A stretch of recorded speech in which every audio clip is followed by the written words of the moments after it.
Bonsoir et bienvenue dans cette nouvelle édition de votre journal de 22 heures dont tels sont les principaux faits. Les forces armées djiboutiennes fêtent le 41e anniversaire de leur création. Également dans l'actualité de ce 22 heures, des débuts des épreuves du baccalauréat session 2018.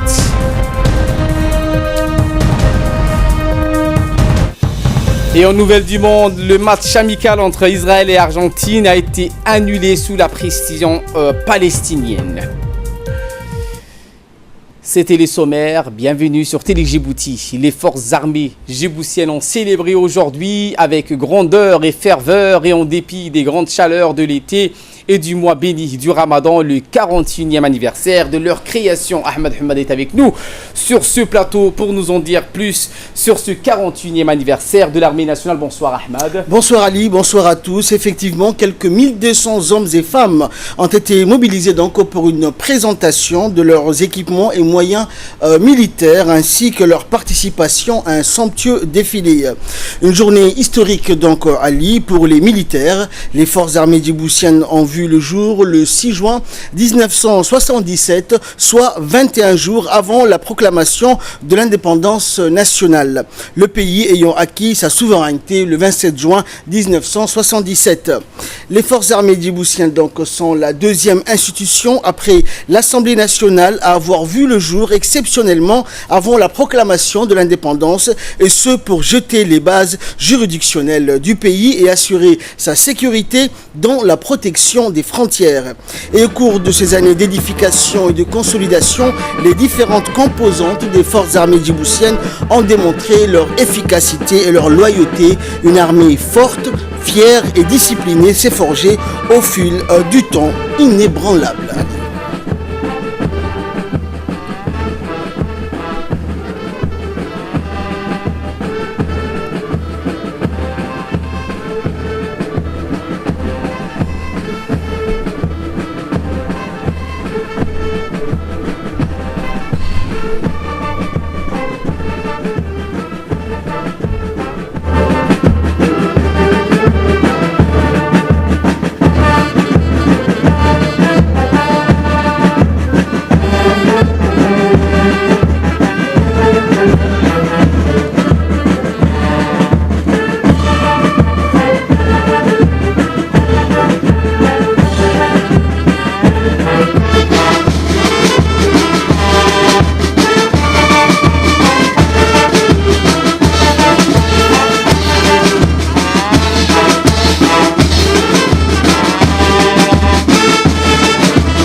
Dispositif de prise d'armes, composé de corps en formation de la garnison de Djibouti.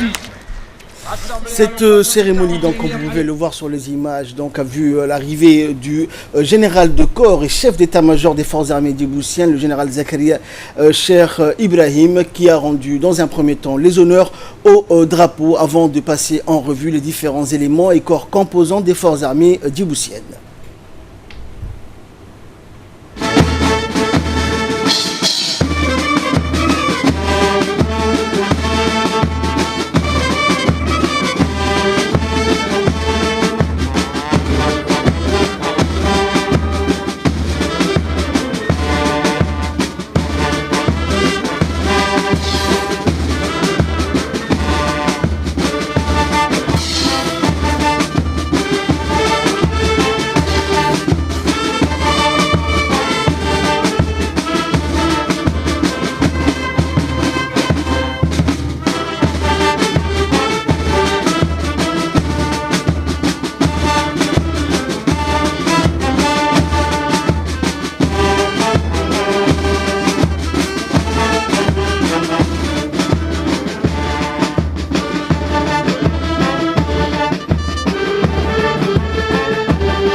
Et bien donc pour ces célébrations, Ahmed, de ce 48e anniversaire de la création des forces armées djiboutiennes, une grandiose cérémonie s'est déroulée au camp Cheikh Ousmane. On avait vu les images, donc le ministre de la Défense, Ali Hassan Bahdoun, est arrivé.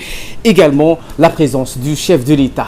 En effet, Ali Danko, à son arrivée sur les lieux de la cérémonie, le président de la République et chef suprême des armées, Ismaël Omar Guelleh, est donc arrivé, a été accueilli par le général de corps des armées, chef d'état-major général des armées, le général Zakaria Cheikh Ibrahim, et par le ministre de la Défense chargé de relations avec le Parlement, Ali Hassan Bahdoun.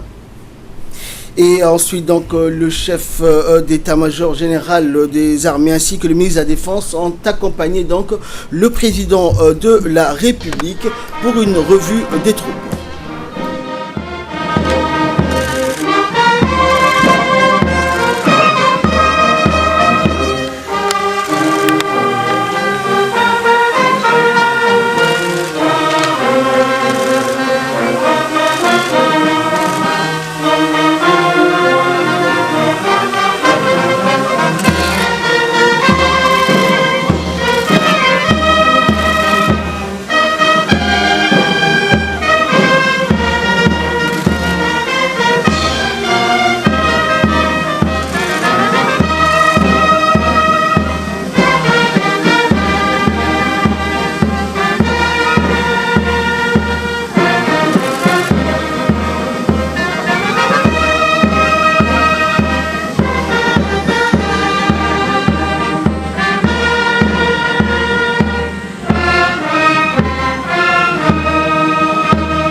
Et après donc l'hymne national et le salut au drapeau, donc le président de la République accompagné du général de corps Zakaria Cheikh Ibrahim et du ministre de la Défense Ali Hassan Bahdoun a entamé donc la revue des troupes des différents corps armés donc présents à cette occasion. Alors l'armée nationale, Ali, nous le savons, est composée de plusieurs corps allant donc du RQG, le régiment du quartier général, le régiment de la CITA et du DCMAT, donc est situé au camp Cheikh Ousmane, également le PFAT, le personnel féminin de l'armée de terre, de la marine nationale, l'armée de l'air, pour ne citer que cela. Rappelant que 1200 hommes et femmes étaient rassemblés aujourd'hui donc sur la place d'honneur du salut du camp Cheikh Ousmane pour la célébration donc de ce 41e anniversaire des forces armées djiboutiennes.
Merci Ahmed Hamad pour ces éclairages. Sans transition sur ces sujets, une présentation de l'ordre du jour de la cérémonie a été ensuite faite par le chef de cabinet de l'état-major général des forces armées djiboutiennes, le commandant Mohamed Qayad Nagui. Il a également lu le discours adressé à cette occasion par le chef de corps d'armée, le général Zakaria Cheikh Ibrahim, à l'ensemble des troupes. Un rappel a été fait également des missions et réalisations majeures accomplies au cours de l'année écoulée. Une feuille de route a été en outre pour les années à venir, a été lue également. Officiers, sous-officiers et militaires du rang. Ce rendez-vous annuel nous permet de rappeler les réalisations majeures accomplies au cours de l'année écoulée et de tracer une feuille de route pour les années à venir en vue de concrétiser nos engagements envers notre chère nation. L'institution militaire a connu ces dernières années une évolution remarquable qui découle d'une ferme volonté politique visant à faire de notre armée un outil performant. Je pense d'abord à nos soldats qui sont engagés nuit et jour à nos frontières au service de la patrie pour préserver l'intégrité territoriale en dépit de toutes les difficultés. Nous tenons à saluer leur sens élevé du devoir et leur persévérance dans l'accomplissement de leurs tâches. La célébration de cet événement constitue aussi un moment d'estime et de considération à l'endroit de nos braves soldats déployés loin de leur famille au sein de la MISOM, au secteur 4 Hiran, dans les pays frères la Somalie, afin d'aider ce pays à sortir de sa crise. Il est à signaler que notre soutien envers la Somalie, tant au niveau politique qu'au niveau militaire, ne s'est jamais affaibli. Au contraire, il se raffermit davantage depuis notre engagement à la MISOM en 2011. Face aux menaces terroristes et afin d'assurer un niveau de sécurité maximal à notre population, notre contribution à cette mission se poursuivra aux côtés des pays de la sous-région. Un 5e bataillon djiboutien a été déployé à Beledweyne au début de cette année pour assurer la relève de notre 3e bataillon. Celle du 4e bataillon aura lieu vers le mois de novembre 2018. Alhamdulillah. Notre pays reste à ce jour et restera, Inch'Allah, un modèle de stabilité et une géostratégie sans équivalent, et ce, grâce à notre unité nationale et à la politique éclairée de son Excellence le Président de la République, M. Ismaïl Omar Guelleh, Hafidahullah wa Ra'ah, qui a su donner à notre pays une place privilégiée dans le concert des nations. Puisse Allah lui accorder succès dans ses nobles tâches à la tête du pays et l'assister dans toutes ses initiatives pour le bien de notre peuple. Dans un environnement régional et international fortement marqué par l'insécurité, nous exhortons une fois de plus chaque Djiboutienne et Djiboutien à préserver précieusement l'unité nationale jusqu'à la fin des temps et à l'enraciner dans l'esprit de nos jeunes générations. Il nous appartient tous d'œuvrer main dans la main contre toute menace pouvant toucher la sécurité et les valeurs sacrées de notre chère nation, en vue de protéger nos acquis et consolider notre développement dans la région. Partout où les devoirs nous appellent, nous devons marquer d'une empreinte indélébile le cours de notre histoire. Tel est le message que je voulais vous rappeler aujourd'hui. Officiers, sous-officiers et militaires du rang, cette année a été significative des efforts consentis par l'ensemble de nos armées dans le cadre de l'optimisation de nos capacités opérationnelles, conformément aux objectifs fixés dans le livre blanc 2017-2020 sur la stratégie de défense et de sécurité. Il est à souligner les travaux de mise à jour réalisés sur les anciens textes régissant nos forces armées, notamment le statut général et le règlement de discipline générale, ainsi que les réflexions menées pour la mise en place du code de justice militaire et le projet tableau des effectifs et des dotations pour élever le niveau d'organisation de notre armée à 15 000 hommes. Ces différents textes essentiels dans le domaine de la gestion de nos ressources humaines ont été soumis à notre gouvernement et seront appliqués dès leur approbation. Il y a lieu de féliciter ici le travail sérieux et la contribution remarquable dont ont fait preuve les membres des différentes commissions chargées d'élaborer ces textes. Nous leur exprimons nos remerciements pour leur abnégation dans l'achèvement de ce projet important. Parmi les mesures entreprises au début de cette année figurent le recrutement et l'équipement d'un effectif de 1500 soldats qui, après leur formation initiale, ont intégré les différents corps et formations. Le point d'orgue de l'année reste la création du bataillon d'intervention rapide en cycle de formation soutenu. Ce bataillon projetable à tout moment constitue l'un des piliers de l'intervention dans des courts délais. Aussi, pour être à la hauteur des défis sécuritaires actuels et à venir, c'est devenu une nécessité absolue pour notre armée de disposer de matériel et d'équipements importants de formation ainsi que d'infrastructures. C'est dans ce sens et sur haute directive qu'un projet de montée en puissance a été préparé et soumis aussi au gouvernement afin de trouver les solutions adéquates qui permettront à nos forces armées de remplir honorablement leur mission. Dans le domaine de la formation de nos personnels, en plus des stages organisés dans nos centres de formation, nous poursuivons nos actions en coopération avec les pays amis pour une augmentation des places de formation et de spécialisation dans tous les domaines en vue de pallier à l'insuffisance de nos cadres spécialistes. Par ailleurs, le tableau d'avancement de toutes catégories, paru dans la deuxième moitié de 2017, vous redonnera certes un nouvel élan et une motivation exceptionnelle pour relever les défis qui se posent et réaliser les espoirs placés en vous. Dans un second volet de son discours, le commandant Nagui a mis l'accent sur les progrès réalisés dans le domaine de la santé des armées. Des grands progrès ont été réalisés, a-t-il indiqué, au cours de l'année écoulée, améliorant ainsi les conditions morales des soldats, celles de leurs familles, des retraités militaires et des personnels invalides. Officiers, sous-officiers et hommes de troupes, dans le domaine de la santé des armées, des grands progrès ont été réalisés au cours de l'année, améliorant vos conditions morales, celles de vos familles, des retraités militaires et de nos personnels invalides. L'hôpital militaire a accompli des chantiers considérables. Une extension de l'aile gauche du bâtiment principal a été construite pour la création d'un département spécifique à la cardiologie avec la mise en place des équipements d'investigation de cardiologie médicale et des équipements de cardiologie interventionnelle dans l'acquisition d'une table de coronarographie qui nous permet actuellement la pose de stent coronaire et la pose de l'appareil d'entraînement cardiaque, le pacemaker. Afin de bénéficier d'une couverture médicale adéquate, le plateau d'investigation de la gastro-entérologie a été développé. Il est prévu en fin 2018 l'acquisition de l'IRM, imagerie par résonance magnétique. En outre, après l'obtention en mai 2017 de l'accréditation de l'ISO, Organisation internationale de normalisation, permettant à notre hôpital de s'inscrire comme un hôpital de niveau 3, la Direction centrale du service de santé a tout fait pour obtenir en novembre 2017 l'adhésion au Comité international de médecine militaire, accordant à notre pays son admission en tant qu'État membre de ce comité, et nous en sommes fiers.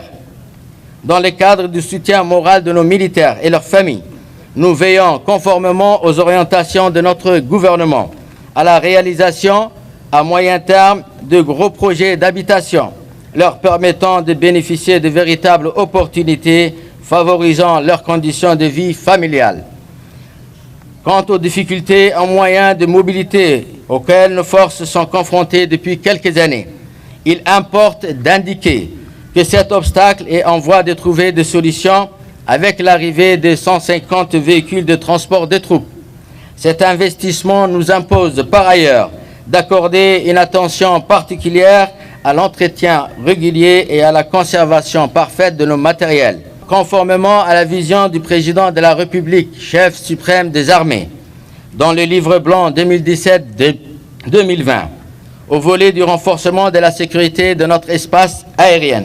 Notre armée de l'air sera dotée cette année et pour la première fois d'un radar de surveillance aérienne puissant, visant à rehausser la capacité de notre outil de défense. Dans la perspective du développement de la Marine nationale, il est prévu dans les prochains mois l'acquisition d'un bateau de transport de troupes de type Chaland, et d'un patrouilleur pour renforcer la sécurité maritime dans les eaux territoriales. Je voudrais encourager la Marine nationale et les gardes-côtes pour leur soutien apprécié aux navires des pays amis qui contribuent à la lutte contre la piraterie et le trafic humain dans les eaux de l'océan Indien. Je profite de cette opportunité pour saluer le travail remarquable et la contribution de nos personnels civils qui nous accompagnent dans toutes nos activités. Pour le rendement dans les différentes tâches, nous avons procédé en novembre 2017 à un reclassement d'une grande partie de ces personnels. Je ne manquerai pas en cette heureuse occasion de féliciter l'ensemble de nos forces de sécurité pour le rôle qu'elles accomplissent efficacement afin de garantir la sécurité tant nécessaire à la quiétude de notre population. Aussi, je remercie l'ensemble des coopérants militaires et les attachés de défense des pays amis pour leur appui dans différents domaines au profit de nos forces armées. Officiers, sous-officiers, militaires d'Iran, marins, aviateurs et personnel civil des armées, où que vous soyez, face aux incertitudes que vit le monde aujourd'hui, qui ne mettent pas notre pays à l'abri, notre responsabilité est grande et notre rôle demeure plus que jamais indispensable à la pérennité des valeurs qui unissent le peuple djiboutien depuis le référendum du 8 mai 1977. Notre pays profite actuellement d'une conjoncture économique favorable avec une croissance soutenue qui lui permet d'aborder l'avenir avec sérénité et optimisme. Pour cela, nous devons œuvrer sans relâche et faire preuve de plus de fermeté pour garantir notre souveraineté nationale afin que notre chère population puisse vivre dans un pays libre et stable. Au moment où nous célébrons notre 41e anniversaire, je prie Allah de nous soutenir et nous donner force et sagesse pour l'accomplissement de notre devoir envers notre chère nation. Convaincu que vous assimilerez le contenu de mon propos, je vous réitère ma confiance et vous souhaite à toutes et à tous une très bonne fête. Midnimo, Inkitino, Wahda, unité. Vive le peuple djiboutien et vive la République de Djibouti. Place maintenant au grand défilé militaire. Les différents corps composants de l'armée djiboutienne ont défilé tour à tour. La fanfare nationale a ouvert le bal, puis ont défilé avec le drapeau national et leur fanion les différents corps, régiments et escadrons des forces armées djiboutiennes, dont le personnel féminin de l'armée de terre, le PFAT, la garde républicaine, des éléments de l'académie militaire interarmée d'Artalamia, l'armée de l'air, la marine nationale, le régiment artillerie, le DCMAT pour ne citer que cela. Regardez.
Et ensuite, le chef de l'État a déposé une gerbe au mausolée du père de la nation, feu Al-Hajj Hassan Gouled Abtidon, élu la Fatiha. Le chef de l'État a été accompagné du général du corps des armées, le général Zakaria Cheikh Ibrahim et le ministre de la Défense, Ali Hassan Bahdon. Également, le Premier ministre était présent et les membres du gouvernement. اللهم اغسله من خطاياه بالماء والثلج والبرد اللهم وسع مدخله اللهم وسع مدخله وأكرم مثواه اللهم اجعل قبره روضة من رياض الجنة ولا تجعل الحفرة من الحفر من النيران اللهم أنت الرحيم فارحمه يا أرحم الراحمين.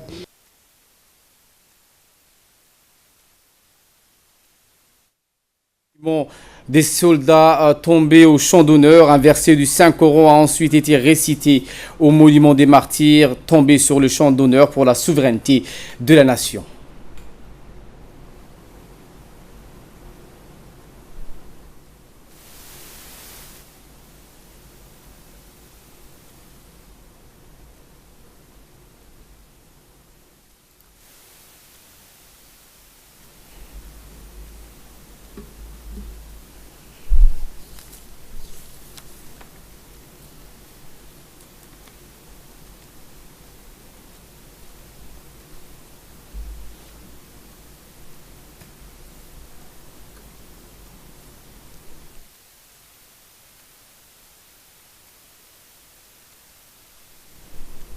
Dans le reste de l'actualité, le Premier ministre djiboutien Abdelkader Kamel Mahamad a décoré ce matin le général commandant des forces françaises stationnées à Djibouti, Thierry. Ces décorations coïncident avec la célébration du 41e anniversaire des forces armées djiboutiennes créées le 6 juin 1977. La cérémonie de décoration s'est déroulée en présence du ministre de la Défense, Ali Hassan Bahdon, et le chef d'état-major général des armées, le général Zakaria Cheikh Ibrahim. Également présent, le général Sobaglé et Tahiro, l'ambassadeur français Christophe Guilou a participé à la cérémonie de décoration. Le Premier ministre somalien Hassan Ali Khairi est arrivé en fin d'après-midi pour une visite de travail à Djibouti. Il était accompagné par une forte délégation. À son arrivée à l'aéroport international d'Ambouli, il a été accueilli par son homologue djiboutien Abdelkader Kamel Mahamad et les membres du gouvernement ainsi que les hauts responsables du pays. Après l'accueil, les deux premiers ministres djiboutiens et somaliens ont eu un premier entretien, un tête-à-tête dans le salon d'honneur de l'aéroport en présence des officiels des deux pays. Ce soir, un dîner est au programme en salon d'honneur donc de l'hôtel Kempinski. La réunion bilatérale co-présidée respectivement par le Premier ministre djiboutien et somalien est prévue donc pour demain à la primature entre les deux délégations djiboutiennes et somaliennes. L'objectif de cette réunion sera donc le renforcement des relations existantes de longue date entre les deux nations et les voies et moyens de le renforcer. Le Premier ministre somalien Hassan Ali Khairi aura également des entretiens avec les hauts responsables du pays et c'est sa première visite officielle à Djibouti.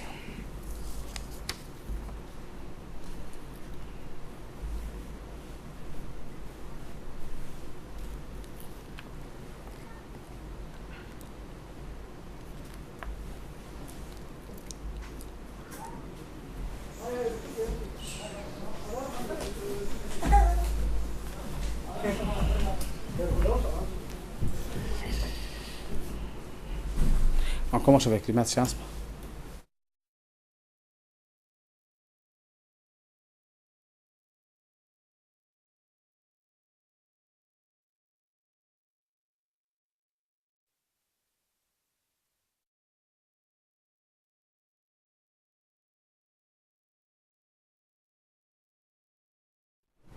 Et pour clore l'actualité nationale, les premières épreuves du baccalauréat session 2018 dans les filières d'enseignement général et technique ont débuté aujourd'hui, mercredi 6 juin, et doivent se poursuivre jusqu'au 13 juin prochain. Cette année, quelques 8783 candidats dans 7579 dans l'enseignement général et 1204 pour les baccalauréats professionnels composent donc les épreuves du baccalauréat dans plus de 8 centres d'examen. Les 4 lycées de la capitale, en l'occurrence le lycée d'État de Djibouti, Gabod, Hodan et Balbala et 3 centres logés au sein de l'université de Djibouti ainsi que le lycée industriel et commercial abriteront les épreuves du bac général et professionnel. Comme à son accoutumée, le ministre de l'Éducation nationale et de la formation professionnelle, Moustapha Mahmad, a effectué une tournée d'inspection pour s'assurer du bon déroulement de ces épreuves. La délégation conduite par le ministre s'est rendue successivement dans le lycée de Balbala, au LIC, puis au lycée d'État de Djibouti. Les ministres et sa délégation ont pu apprécier le dispositif conséquent et adéquat mis en place pour permettre ainsi aux épreuves et aux candidats de passer les épreuves dans les meilleures conditions matérielles et humaines. Il s'est dit satisfait du bon déroulement des épreuves. Fait marquant, pour la première fois, des candidats malentendants passent le baccalauréat professionnel option B. C'est une première pour l'éducation nationale qui permet à des enfants à besoins spéciaux de participer à des examens comme les autres enfants du pays. Et de là, nous passons à ce qui fait la une de l'actualité hors de nos frontières avec Asma Obakar qui nous a rejoint sur ce plateau. Bonsoir Asma. Bonsoir à vous. Et nous entamons avec ce match amical Israël-Argentine qui a été annulé sous la pression palestinienne. Oui, effectivement, alors le match de préparation au mondial 2018, Israël-Argentine, prévu samedi, a été à Jérusalem, a été donc annulé par solidarité avec le peuple palestinien. Les Palestiniens avaient appelé Lionel Messi à ne pas y participer, craignant une récupération politique de l'État hébreu. L'annulation survient quelques heures après une mobilisation devant le terrain d'entraînement de la sélection argentine à Barcelone, où des militants palestiniens ont brandi un maillot de la sélection argentine maculé donc de peinture rouge, sang, et les ont apostrophés en les sommant de ne pas jouer le match aller. Et nous enchaînons avec la Libye où l'armée libyenne reprend le contrôle de la ville de Derna. Oui, et les forces libyennes pro-Khalifa Haftar ont annoncé avoir repris le contrôle de plus des 3/4 de la ville de Derna suite à son offensive lancée pour en déloger les groupes armés du mouvement du 11 février qui avait renversé Kadhafi. Les forces pro-Haftar ont invité les civils à éviter les zones de combat qui se poursuivent dans quelques poches où se retranchent les derniers résistants. Et bien en 2015, les habitants de Derna se sont soulevés contre l'organisation État islamique et ont chassé l'organisation de leur ville. Un officier des forces pro-Haftar a estimé que la bataille de Derna serait terminée sous 2 jours. Merci Asma Obakar pour ces explications. Merci à vous de nous avoir suivis. Très bon suivi des programmes sur Télé Djibouti.